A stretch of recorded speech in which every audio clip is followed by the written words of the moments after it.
Bienvenue dans La Bouche Pleine, le podcast qui fait parler l'enfant derrière chaque chef. Dans ce premier épisode, je rencontre le chef québécois Charles-Antoine Crête. Souvent, je suis très, très ému quand je raconte des choses comme ça, parce que je me rends compte de tout l'amour que j'ai eu, toute la chance que j'ai eue de ma famille, mais aussi de Normand et de tout le monde autour de moi. C'est juste... Ça n'a même pas bon sens aimer un Mongol comme moi, comme ça. T'sais. Après 10 ans passés au Tokay, il est aujourd'hui copropriétaire avec son ami Cheryl Johnson du restaurant Montréal Plaza. Ensemble, on a discuté de ses origines modestes, du premier plat qu'il a cuisiné pour sa mère, de la fois où il a porté une jupe à l'école, et de sa vie pleine d'aventures façon Astérix. La première fois, il m'a donné du foie gras, j'avais 14 ans, Jean-Paul, c'est pas un grand communicateur. Cul le foie gras! J'avais comme 14 ans, cul le foie gras, je sais pas comment, tu sais. Mais il est passé cuit! Ben oui, mais je sais pas, j'ai jamais cuit un foie gras de ma vie, tu sais. À la fin de l'épisode, Charles-Antoine va nous cuisiner un plat qui a marqué son enfance. Mais d'abord, visite guidée dans son restaurant qui fourmille de petits détails rappelant sa jeunesse, avec pour commencer, ce petit portrait installé sur une colonne proche de la porte d'entrée. C'est ma marraine. C'est toi qui l'as mis comme ça? Pourquoi la marraine? Ta marraine, C'est comme ma deuxième mère, mais elle est décédée depuis 10 ans, plus que 10 ans, 15 ans, 15 ans. Mais ça, c'était comme ma deuxième mère. Puis ma mère m'a fait cet encadrement-là. Puis quand on a ouvert le premier jour, c'est la première affaire que j'ai fini. C'est une des premières choses que j'ai accrochées. En même temps aussi, c'est parce que mon père est béniste sculpteur. Moi, j'ai grandi dans une maison de 225 ans. T'sais. Comme toutes les colonnes, c'est avec mon père qu'on les a fait. Le meuble qui est là, c'est mon père on l'a fait ensemble. La table qui est là, cette table-là dans mon bureau, c'est des tables que mon père, c'est des meubles que mon père faisait. Il fait encore, fait depuis 2 ans. Maintenant, il collectionne plus les horloges. C'est pour ça qu'il y a des horloges. Souvent, moi, je comprends pas les gens qui engagent quelqu'un pour faire du design, qui donnent une carte blanche à interpréter qui ils sont eux comme designers, mais pas, tu sais, je veux dire, peut-être que le monde n'a pas assez de beurre d'arachide à mettre sur la toast, là, fait qu'il beurre large, tu sais, si on veut. Ouais. Les schtroumpfs là-bas, là, c'est à toi? C'est ta collection? Ah, ben, c'est un cadeau que j'ai eu à un moment donné, mais tu sais, c'est des espèces de petits bonhommes comme ça, j'ai commencé à en acheter plein pour en cacher partout tout le temps, tu sais, puis en même temps, moi, ma vie est comme calquée à peu près sur les aventures de Astérix. Tu sais, c'est le côté, tu sais, moi, tu sais, pour réussir dans la vie, j'ai comme Cheryl, mettons, ça fait 17 ans qu'on travaille ensemble, tu sais, Normand, tu sais, tout mon monde autour depuis des années, puis il y a des aventures, puis on réussit, on passe à travers, puis ça finit que, absolument, on fait un repas.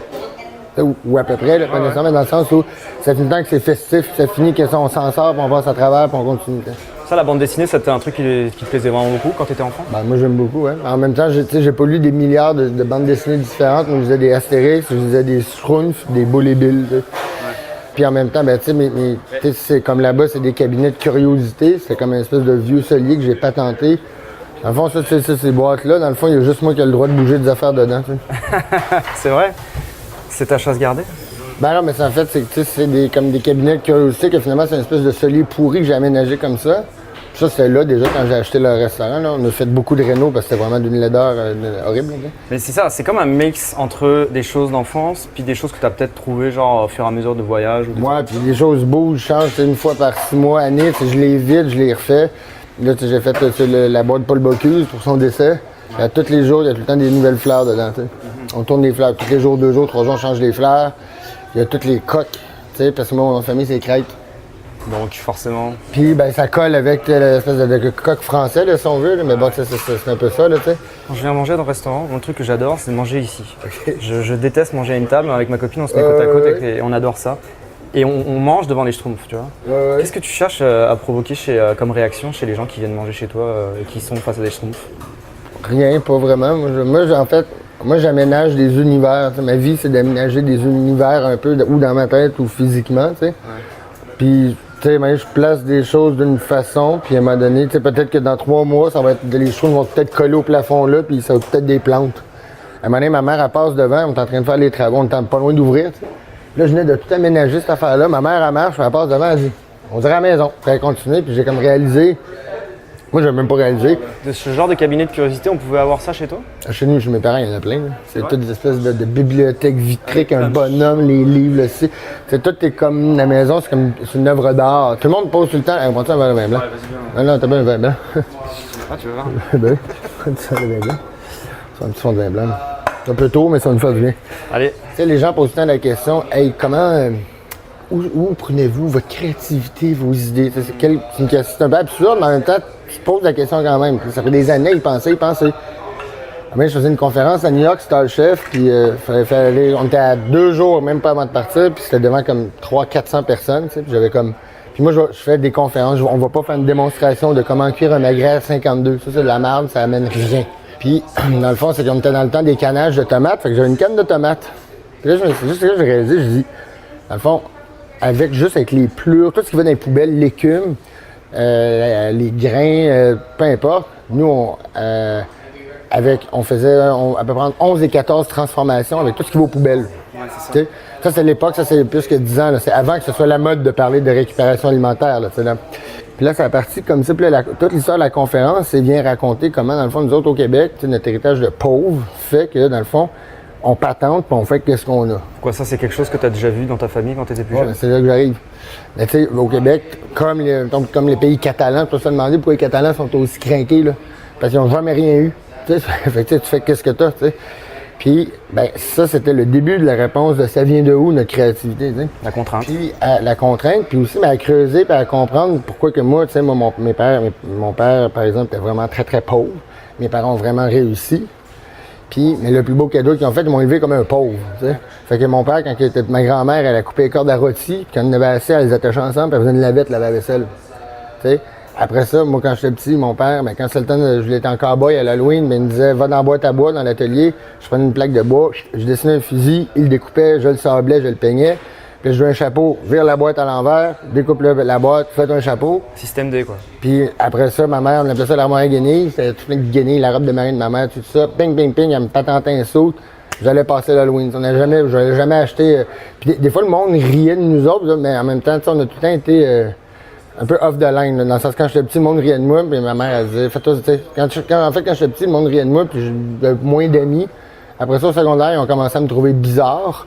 Puis aujourd'hui, ben, je gagne ma vie à cause de ça. Fait que j'ai évolué, mais j'ai-tu bien fait de pas changer, Carlis? C'est clair. Puis, mais en fait, fait que, tu sais, de la lavette à ma grand-mère, au costume de cow-boy avec mon père, moi aujourd'hui, ben, je prends des trims de légumes, je fais de la mélasse de légumes avec.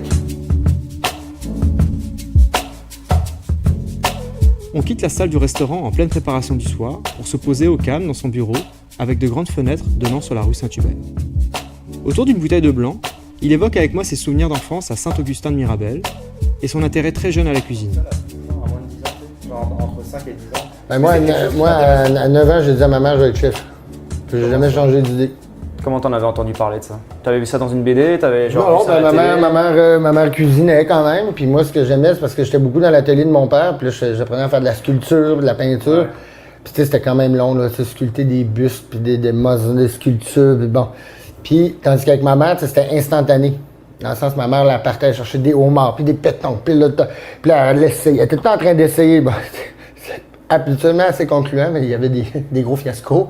Mais dans le sens, tu sais, elle jouait avec des affaires, puis le résultat était instantané, tu sais. Puis moi, à force, ben là, ma mère, tu sais, quand j'ai eu peut-être 7, 8, 9 ans, là, ma mère, mes parents, mettons, ils partaient chez les amis au village, puis ils me laissaient tout seul. Puis là, je faisais j'allais chercher, je sais pas, des saucisses dans le frigo, des affaires, puis là, je cuisais des affaires, puis je faisais cuire une part, puis C'était réussi? Ah, c'est pas pire. Là, ben, je disais, j'avais, je sais pas, 7, 8, 9 ans, même quand j'avais 4 ou 5 ans, c'est ça, mais très, très petit, parce que je me levais, je vais me faire mon déjeuner, tu sais. Ouais. Fait que là, je me levais avant mes parents pour aller faire mon déjeuner, mais ils voulaient pas. Puis j'étais capable, à 4 heures du matin, j'allais me faire un œuf, tu sais. Puis je sais pas, moi, je disais à ma mère, moi, je vais être chef, puis elle dit, OK. Mais ta mère, elle cuisinait beaucoup, mais c'était pas un métier, c'était pas son métier. Non, non. Comment tu savais qu'on pouvait gagner sa vie en faisant de la cuisine? Ben, je veux dire, il y avait, je sais pas, ma mère elle avait des livres de Paul Martin, je regardais les livres de Paul Martin, je voyais qu'il y avait C'est comme ça que tu avais vu les premiers chefs dans ta vie? Je voyais qu'il y avait des chefs, ouais, puis moi, j'ai vu, moi, j'avais, peut-être, je sais pas, quand j'avais 10-11 ans, j'avais collé une photo de la Tour Eiffel dans ma chambre, tu sais, puis je me suis dit un jour, je vais aller cuisiner en France, tu sais, parce qu'on pensait qu'il y avait juste en France que le monde cuisinait bien, puis non, puis en même temps, quand j'ai eu à peu près 10-11 ans, à peu près, j'ai commencé à travailler dans un restaurant dans mon village. Puis là, j'étais plongeur, tu sais. Puis quand je devais avoir 12 ans, peut-être, 2 ans après que j'ai commencé, là, à peu près vers 12 ans, il y a Jean-Paul Giroux, qui est encore un ami à moi, qui est un Français qui arrivait de Bretagne, puis lui a acheté le restaurant, tu sais. Tu sais, c'était un boui-boui, on était 800 dans le village. Puis avant, le restaurant, c'était un restaurant de marde, là. C'est un restaurant de... Tu sais, c'était des trucs panés du Costco. C'est comme une espèce de table champêtre, mais tu sais, avec des produits de marde, là, finalement. Là, puis Jean-Paul il est arrivé, puis là, du jour au lendemain, là, il y avait des œufs en arrière dans le poulailler. On allait chercher des herbes dans le jardin de ma mère. On allait au village chercher toutes les tomates, les asperges. Il montait à Montréal chercher les poissons, le cerf de Boileau qui rentrait. Moi, la première fois, il m'a donné du foie gras. J'avais 14 ans. Jean-Paul, c'était pas un grand communicateur. Cul le foie gras! J'avais comme 14 ans, cul le foie gras. Je sais pas comment, tu sais. Mais là, il est passé cuit! Ben oui, mais je sais pas, j'ai jamais cuit un foie gras de ma vie, tu sais.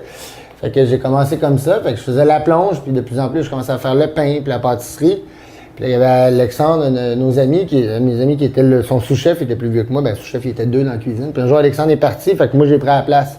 Qu'est-ce que tu aimais cuisiner quand tu étais dans cette cuisine dans ton village? Qu'est-ce que tu aimais particulièrement comme produit? Faut que je fume. Je suis sur le bord de la fenêtre dehors. Ouais, carrément. Ben, c'est parce qu'en fait, chez Jean-Paul, on découvrait faire un pain cuit dans un ramequin avec de l'huile d'olive, déjà faire du pain, faire des crèmes anglaises, tu sais. Ça, c'est des trucs que tu as appris, j'imagine? Ouais, ben, c'était des trucs, c'était quand même classique, ce qu'on faisait avec Jean-Paul, tu sais.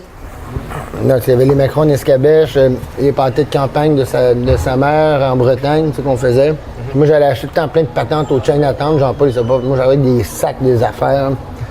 Puis, j'amenais plein d'espèces de produits, on patentait des affaires. Puis là, l'été où j'étais revenu, justement, il me laissait faire un ou deux spéciales à tous les soirs. Fait que j'avais le droit de faire des plats. Puis là, je patentais des espèces de... des maquis rôtis, puis là, tu sais, moi, j'ai beaucoup de misère à lire. Je peux lire des BD, mais tu sais, lire un roman, j'ai énormément de misère de concentration. J'ai jamais eu de livre de cuisine. Moi, j'ai un Larousse gastronomique. Donc, tu faisais ça à l'instinct, genre? Ouais. Tu te rappelles la première fois que tu as cuisiné un truc pour ta mère? Ouais. C'était quoi? C'était pour la fête de ma marraine, ma tante Germaine. T'avais quel âge? J'avais 10 ans. J'ai fait un potage aux épinards. Après ça, j'avais fait une escalope de pêche et au millet. L'autre, le dessert, je pense que le dessert, j'avais fait genre des coupes glacées, là, genre de la crème glacée avec du sirop de menthe dedans. Là. Réaction? Ah ben, tout le monde était bien content. Le millet était trop cuit. Les pêches, ben, c'est des pêches en canne. Puis les escalopes, ben, ils étaient pas mal cuites aussi. Le potage il était un peu... Ben, tu sais, je me souviens de tout ça, là, il était un petit peu trop stiff, le potage de homard, mais gars, c'était pas si pire. J'avais mis des gouttes, c'était tout décoré avec des points de crème. Ouais, t'avais fait la présentation de l'assiette et tout? Oui. Ouais, il devait être quand même fier. C'est une recette de Paul Martin. J'avais suivi, c'est peut-être une des 3 fois que j'ai suivi une recette. Est-ce qu'il y avait en tant qu'enfant, il y avait des trucs que tu détestais? Je veux dire, on a tous eu nos trucs qu'on haïssait, là, genre... Moi, j'aimais pas les aubergines, mais c'est parce que ma mère cuisinait pas bien, fait qu'aujourd'hui, j'aime les aubergines. Et ta mère devait quand même être une bonne cuisinière, parce qu'à part les aubergines, t'as quand même donné le goût, quoi. Oh, oui, elle cuisinait super bien, là, ma mère, c'est une machine de guerre, là, puis encore aujourd'hui, elle s'embarque, elle fait des patentes, elle installe un fumoir, puis là, elle refait une espèce de gigot qu'elle cuit pendant 12 heures, puis là, elle remet ça avec un jus, puis là, elle va dans le jardin chercher des affaires, puis... Ma mère est un peu comme moi là-dessus, elle va à l'instinct. Elle suit quand même des recettes, tout ça, mais c'est une patenteuse. Mon père aussi est patenteuse. Moi, on fait... Tu sais, quand j'étais petit, j'avais pas le droit... Dans l'atelier de mon père, j'avais trouvé une planche en U comme ça, OK? D'avoir 9-10 ans. Puis, tout le monde avait des skateboards, moi, j'avais pas le droit. Ma mère voulait pas parce qu'elle disait que je vais me casser à ma roulette, tu sais. Elle voulait pas que je me fasse mal. Fait que, j'ai pogné la planche en U. J'ai réussi à sauter avec la planche en U. Fait que moi, j'en fond, puis tout le monde riait de moi, mais bon... Le monde, il allait au parc, faisait du skate. Moi, j'amenais ma planche, je sautais sur ma planche. J'avais pas de skate, mais je m'en étais comme inventé un. C'est un peu, c'est la résilience. C'est ça. C'est pas mal, ça. C'est faire avec qu'est-ce que t'as un peu, là. On peut rentrer? C'est le montage un peu. Qu'est-ce que tu dirais à l'enfant que tu étais aujourd'hui? Commence pas à fumer, ça rend de la merde. C'est vrai.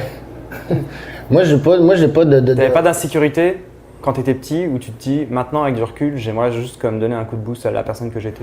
Non, je ferais tout de la même façon. Puis à 22 ans à peu près, là, j'ai une grosse discussion avec mon ego. Je suis sur une montagne, là, 23 ans peut-être. J'étais sur une montagne en Espagne, là, puis là j'ai dit, bon, là à partir de maintenant, l'ego, c'est plutôt qui décide. Tu sais, tu m'as aidé à carburer à frustration avec tous les tabarnaks qui m'aimaient pas, puis que ça, puis tu sais, je travaillais comme un fou, mais à me venger de tout le monde qui croyait pas en moi, t'sais, de tout le monde qui m'ont dit que j'étais un pas bon, puis un pas ci, puis un peu ça. Ça, c'est l'ego qui m'a donné cette énergie-là. Mais moi, j'ai dit, là, par contre, là, à partir de maintenant, c'est fou, mais c'est vrai, ça a duré vraiment 2 heures. À partir de maintenant, c'est plus toi qui décide. Les décisions, c'est moi qui les prends. Tu vas tout le temps faire partie de ma vie, mais à ce temps, tu es à côté de moi. Puis moi, je veux changer ma façon de faire, t'sais. Puis l'ego et la jalousie, tout le monde en a, mais c'est les 2 affaires qui peuvent te manger. T'sais, si tu commences à être jaloux, à trop regarder le voisin, puis à prendre des décisions par rapport à ce que tu voudrais de lui, genre comme les gens sur les réseaux sociaux qui passent leur vie à être jaloux de tout le monde, là, c'est foutu. Si l'ego te fait dire ou prendre des décisions, faire des choses dans la même situation qui t'amènent à aller trop vite ou à prendre une mauvaise décision, c'est encore là, c'est l'ego qui a choisi, t'sais. Fait que l'ego et la jalousie vont tout le temps exister, mais c'est de la façon de les gérer. Puis moi, ils sont assis à côté de moi, mais c'est pas eux autres qui décident, c'est moi. T'sais. Puis c'est là que je m'en vais. Puis si j'avais à faire quelque chose, à part arrêter de fumer, j'aurais tout fait pareil. Est-ce que tu te considères être une personne nostalgique? Je dis pas, je suis pas nostalgique, mais je suis très. Tu vois, des fois, je parle, puis moi, je fais ça, mais souvent, je suis très, très ému quand je raconte des choses comme ça, parce que je me rends compte de tout l'amour que j'ai eu, toute la chance que j'ai eue de ma famille, mais aussi de Normand et de tout le monde autour de moi. C'est juste. Ça n'a même pas bon sens aimer un Mongol comme moi, comme ça, t'sais. Ça, je suis pas nostalgique, mais souvent, je pense, des fois, j'en pleure tout le temps, puis c'est correct, pleurer, ça fait du bien dans la vie. Mais, c'est ça, c'est pas de la nostalgie, c'est plus, de le réaliser, maudit que je suis chanceux. Je suis tellement chanceux, puis je leur dois ça. Je dois énormément à beaucoup de monde, t'sais. Je suis très, très ému tout le temps quand je me rappelle puis que je vois toute la route avec tout le monde que j'ai parcouru pour me rendre à aujourd'hui. Puis des fois, j'en reviens même pas que j'ai pas lâché. Et quand je parlais de nostalgie, c'est aussi tous les objets qu'il y a dans ton restaurant. Je parlais aussi de ça. Mais c'est mon univers, c'est toutes mes affaires. T'sais, des fois, quand je vais mourir, je pense brûler tout puis crisser tout ça avec moi dans la tombe, là, puis on s'en va. Dans le sens où c'est. Mais c'est nostalgique. Mais ça t'accompagne, ton passé t'accompagne beaucoup. Ben, mon passé, il est garant de mon présent et de mon avenir, tu sais. Ça fait partie, c'est moi, tu sais. Je veux dire, toutes ces affaires-là me suivent parce que dans le fond, c'est le respect que je présente aux Schtroumpfs et à ma mère qui m'ont amené à être ce que je suis aujourd'hui, tu sais. Tu sais, c'est à cause de Astérix, de Ciné-Cadeau, de ma mère, de Jean-Paul Giroux, de Normand, tu sais, c'est tous ces gens-là, puis toutes ces influences-là qui ont façonné qui je suis, ça, quelque part, avec moi aussi ma vision à moi, ma tête de cochon, tu sais. Puis c'est un peu, je suis rendu là à cause de tout ça, là, tu sais. Fait que, tu sais, c'est plus du respect que de la nostalgie, c'est que j'aime ça garder des traces, puis des images de tout ce qui m'a fait autour, parce qu'encore aujourd'hui, ces choses-là sont utiles dans ma vie. Est-ce que tu es père? Non, ça va être la prochaine étape, mais c'est mon rêve. Tu te vois, ouais, t'être père, justement Oui, c'est mon rêve.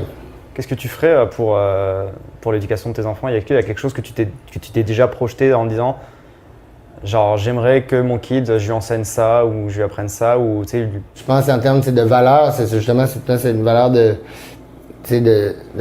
respect, d'inclusion. Être inclusif, être respectueux des gens. On regarde là, aujourd'hui, moi, ma mère, même quand j'avais 5 ans, elle m'a amené elle m'a amené à maternelle, première journée d'école. Puis elle m'a dit, si tu ris de quelqu'un parce qu'elle est grosse, parce qu'il est noir ou qu'il vient pas d'ici, tu t'en vas dans la chambre d'invité. C'est la chambre d'invité, c'était la fessée. Mais c'est super que ta mère ait dit ça, genre à l'époque que c'était et dans la région où tu étais. Je veux dire, c'est top. Oh, oui, mais ma mère aussi, c'est elle, quand elle était petite, elle était grosse. Elle dit, moi, quand j'étais petite, j'étais grosse, tout le monde riait de moi. Donc personne rira. Pas mon fils, il rira pas de. Ben, tu sais, moi, j'ai le temps été le rigolo de tout à l'école, renvoyer des pitreries, tu sais.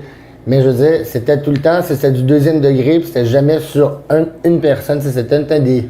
À rigueur, si j'avais attaqué du monde, j'attaquais genre l'équipe de football, les plus cools de l'école, tu sais, que j'arrêtais pas de leur dire que j'ai envie de coucher avec eux autres, puis ils avaient peur parce qu'ils pensaient que je suis homosexuel, puis c'est comme ça faisait rire tout le monde, tu sais. Mais je veux dire, C'est le temps, tu sais, de mettre ça dans au deuxième degré. Moi, ma gang, là, il y avait comme le gros avec des lunettes, les deux gars qui jouaient dans la même équipe de basket que moi. J'étais comme élu l'élève le plus bizarre de l'école. Tout le monde me connaissait, mais mes amis, c'était tout le monde. Je connaissais tout le monde, tu sais. Puis toutes sortes de monde. Puis il y en a beaucoup, en fait, même que je connais encore aujourd'hui. Puis... Mais tu sais, c'est ça, c'était de faire des blagues drôles, tu sais, rigolotes, tu sais, justement un peu Astérix, tu sais, les bonnes vieilles, tu sais, les bonnes vieilles blagues, tu sais, un peu façon Coluche, le rigolote, tu sais, des vraies blagues, tu sais, des mauvais coups rigolos, genre, mettons, arrivé j'étais au collège, ça a pris 3 ans au moins avant qu'ils me mettent dehors, mais quand même. Puis j'arrive au collège, puis ben là, je portais l'uniforme des filles, puis là, ben là, je me fais envoyer à la direction, je le savais, puis là, ben le règlement dit le port d'uniforme est obligatoire, mais il n'y a rien qui stipule, homme, femme, c'est pas clair votre truc. C'est pas clair. J'ai donc le droit. Puis là, tu sais, je foutais un bordel. Tu sais, j'étais comme mes parents sont venus me chercher. Tout le monde applaudissait par les fenêtres du collège, tu sais. Mais tu sais, c'était des blagues rigolotes, tu sais, des bonnes blagues, tu sais. Mais après ça, tu sais, de faire des blagues puis de pointer ça sur quelqu'un. Moi-même, quand j'étais petit, tout le monde me trouvait bizarre. Puis tout le monde riait de moi, riait de mes costumes, il riait de mon univers quelque part. Mais gars, ce monde-là, aujourd'hui, ils sont plates en Christ. T'sais. Puis moi, j'ai gardé ces valeurs-là que mes parents m'ont transmises. Puis ça s'applique à n'importe qui ici. Là, puis moi, je peux être difficile, puis je peux être tough sur du monde. T'sais. Mais jamais que je vais être cheap shot puis gratuit. Je veux dire. Puis personne n'est autorisé à le faire. On a une situation une fois à un moment donné, puis c'est assez clair. Jamais. Jamais. Jamais que je vais cautionner de l'intimidation ou du bullying sur des gens parce que c'est gratuit. Puis ça, c'est facile, tu sais. Fais ça sur des pauvres. Là. C'est bon. Je trouve que. Toi, t'as réussi à faire ta place quand t'étais gamin? Ou on te faisait chier quand même? Non, j'avais un petit peu de caractère quand même. Mais je veux dire, ben oui, c'est parce que, tu sais, les gens étaient tellement. Ben je pense qu'ils me trouvaient tellement mongol puis fou, puis ben, un peu comme aujourd'hui, finalement, que le monde, ils savent comme plus quoi penser, fait qu'ils sont comme stoïques. Il paraît que c'est la meilleure technique de défense. Hein. Si tu te fais agresser, passe pour un fou, puis les gens vont te laisser tranquille. Ah ouais, bah ouais? Ah bah.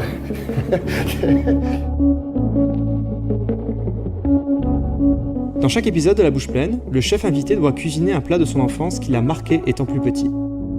Malgré ses 3 tocs obtenus chez Goemio, Charles-Antoine nous réserve une petite surprise que je vous laisse découvrir par vous-même. Ben oui. On parle pas de trucs. Peux-tu m'attendre? Peux-tu dire qu'il me fasse une mise en place, sandwich aux tomates, toaster, tout? Yes. C'est quoi le plat que tu cuisines aujourd'hui? C'est un sandwich au beurre de pinot avec des tomates dedans. Pourquoi? Ben parce que c'est le sandwich que je fais, je le fais encore, je le fais pour des clients des fois, puis c'est ce que ma mère, c'est ce que j'ai tout le temps mangé quand j'étais jeune, puis à chaque fois que j'en parle, tout le monde comprend pas, tout le monde est comme « Ah! » C'est comme la meilleure affaire sur la terre, tu sais, puis je trouve que ça est devenu une joke. Ouais, beurre de pinot de tomate, là, puis du pain cheap, là, ça prend pas du beau pain, là. Ouais. Ça prend du pain cheap, c'est des pains hamburgers cheap, là, ben, on appelle ça du pain Kleenex, là, c'est du pain Weston que t'achètes en tranche, là.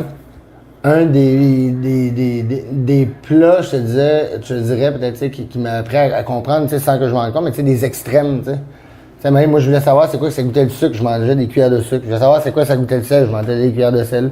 Après ça, mettons, j'achetais un vin sucré, je mettais une cuillère de sel dans ma bouche, je prenais une gorgée de vin sucré, voir qu'est-ce qui se passait. Tu sais, c'est un peu niaiseux, c'est pas prétentieux ce que je dis, mais moi, j'ai comme le goût absolu. En fait, c'est que j'ai pas besoin de manger pour savoir ce que ça goûte. C'est-à-dire que si je te dis le mot artichaut, fraise, puis huile d'olive, je sais exactement tout ce qui se passe dans ma... Ça goûte, là. Je te le dis, là, puis ça goûte, puis je sais déjà toute quelle partie de ma bouche, qu'est-ce qui se passe en ce moment dans ma bouche, je l'ai toute. On va cuisiner? Oui, on va faire des sandwichs. C'est plus toi que moi, hein. En même temps, un sandwich, ouais, ça va aller. Ça sera pas bien compliqué. Avant de partir, j'ai changé. Ça, Macha.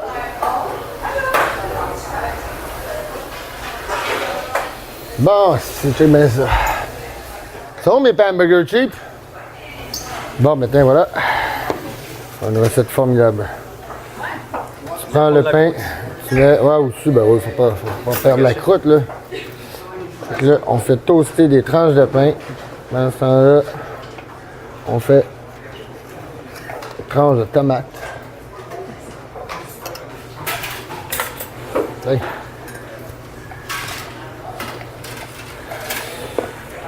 Là, ça, c'est gars, là. Qu'est-ce que je mets du beurre de pinot, là. Sur les 2 tranches.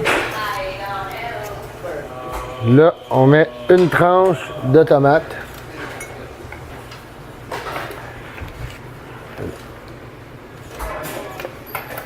Avec du poivre.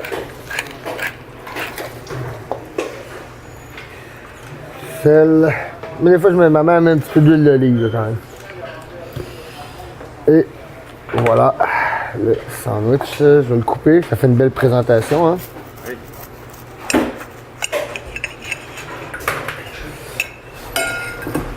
Hein? Hein? C'est encore chaud. Mais ça te rappelle l'enfance ou c'est juste du quotidien pour toi? Bon, ça me rappelle l'enfance, mais en même temps, ça fait partie de mon quotidien. Donc, à chaque fois que je fais un sandwich au beurre de pinot pour le tomate, je pense à ma mère. Hein. Ouais. C'est bon. Déjà, je suis bon. Ouais.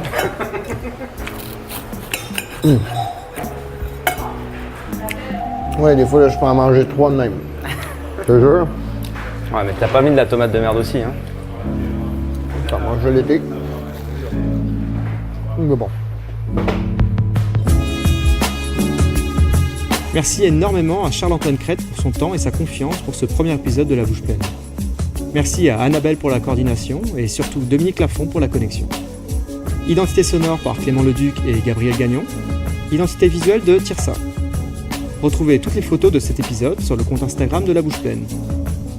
Ce podcast est encore jeune, alors n'hésitez pas à donner vos commentaires constructifs sur les réseaux sociaux, à mettre 5 étoiles sur Apple ou Google Podcast, et surtout d'en parler autour de vous.